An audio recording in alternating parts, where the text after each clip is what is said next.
Hello my dear students, मेरा नाम है Pushpa Sharma. Today we will start macro economics 12th class.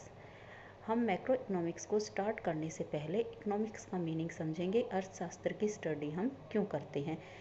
जब हम अपनी लिमिटेड रिसोर्सेज में अनलिमिटेड वांट्स को सेटिस्फाई करते हैं, यानी कि सीमित साधनों में असीमित आवश्यकताओं की पूर्ति करते हैं, तो हम इकोनॉमिक्स का यूज कर रहे हैं।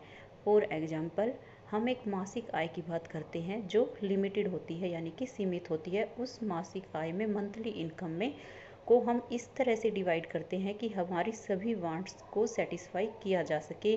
हम उसमें से सेविंग भी करते हैं, बच्चों की फीस भी देते हैं, घर खर्च भी चलाते हैं। वहाँ पर हम इकोनॉमिक्स का यूज कर रहे हैं। इकोनॉमिक्स को हम मेनली 2 पार्ट्स में डिवाइड करते हैं। फर्स्ट ऑफ ऑल है माइक्रो इकोनॉमिक्स और सेकंड है आपका मैक्रो इकोनॉमिक्स। माइक्रो इकोनॉमिक्स है व्यष्टि अर्थशास्त्र है, जिसका आप लोगों ने 11th क्लास में अध्ययन भी किया था। और मैक्रो इकोनॉमिक्स क्या है? समष्टि अर्थशास्त्र है, जो आपका 12th क्लास में शुरू हो रही है। व्यष्टि अर्थशास्त्र से आपको मीनिंग से ही पता है कि माइक्रो का मीनिंग होता है स्मॉल। जब हम छोटे लेवल पर चीज़ों का अध्ययन करते हैं, जब हम एक व्यक्तिगत स्तर पर अध्ययन करते हैं, तो हम माइक्रो इकोनॉमिक्स का यूज कर रहे हैं कि किसी व्यक्ति को वस्तु का उपभोग करने से कितनी उपयोगिता मिली है। तो हम माइक्रो इकोनॉमिक्स का यूज़ कर रहे हैं, क्योंकि हम इसमें एक उपभोक्ता की बात कर रहे हैं कि उसको कोई भी वस्तु यूज करने से कितनी संतुष्टि मिली है। आप लोगों ने 11th क्लास में देखा था कि हमने अलग अलग चैप्टर्स को माइक्रो इकोनॉमिक्स में पढ़ा था। आपका उपयोगिता चैप्टर है, टोटल यूटिलिटी चैप्टर है, आपका कॉस्ट है, आपका प्रोडक्शन फंक्शन है, मार्केट है। ये सब आपके माइक्रो इकोनॉमिक्स के टॉपिक हैं। अब हम बात करते हैं मैक्रो इकोनॉमिक्स की। जो मैक्रो इकोनॉमिक्स है, ये ग्रीक भाषा के मैक्रो से लिया गया है, जिसका अर्थ ही क्या होता है? बड़ा। यानी कि होल लेवल पर हम स्टडी करते हैं।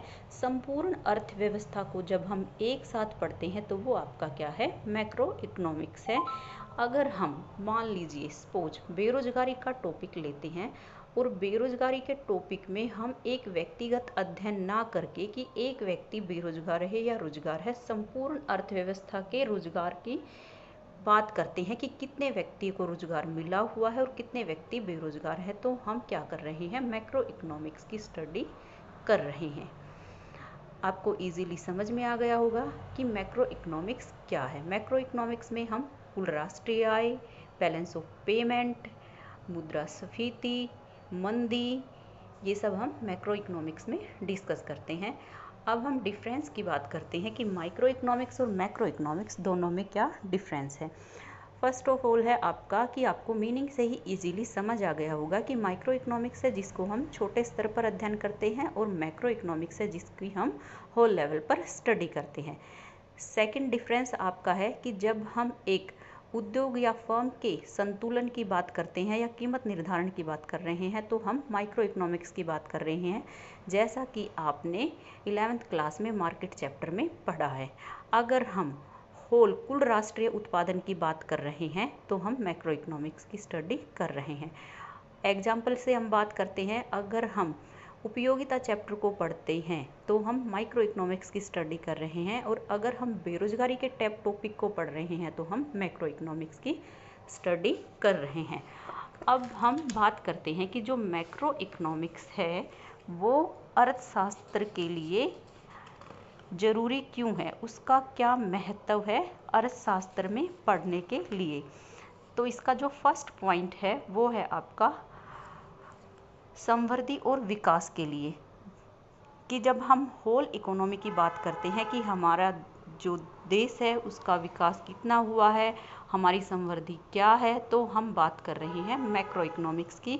सेकंड है इकोनॉमिक स्टेबिलिटी की, कि हमारी जो अर्थव्यवस्था है उसमें स्टेबिलिटी बनी रहे, कीमतों में ज़्यादा वृद्धि ना हो, बेरोजगारी ज़्यादा ना बढ़े, प्राइसेस ज़्यादा इंक्रीज ना हो, मंदी की स्थिति क्रिएट ना हो। इकोनॉमिक स्टेबिलिटी की जब हम बात करते हैं तो भी हमें मैक्रो इकोनॉमिक्स को रीड करना जरूरी है। थर्ड पॉइंट है आपका बैलेंस ऑफ पेमेंट है, कि एक देश के भुगतान शेष की स्थिति शेष विश्व की तुलना में कैसी है कि हमारे जो आयात हैं वो निर्यातों से ज़्यादा है या निर्यातों से कम है। हम जब ये देखते हैं तो हम बैलेंस ऑफ पेमेंट को रीड कर रहे हैं।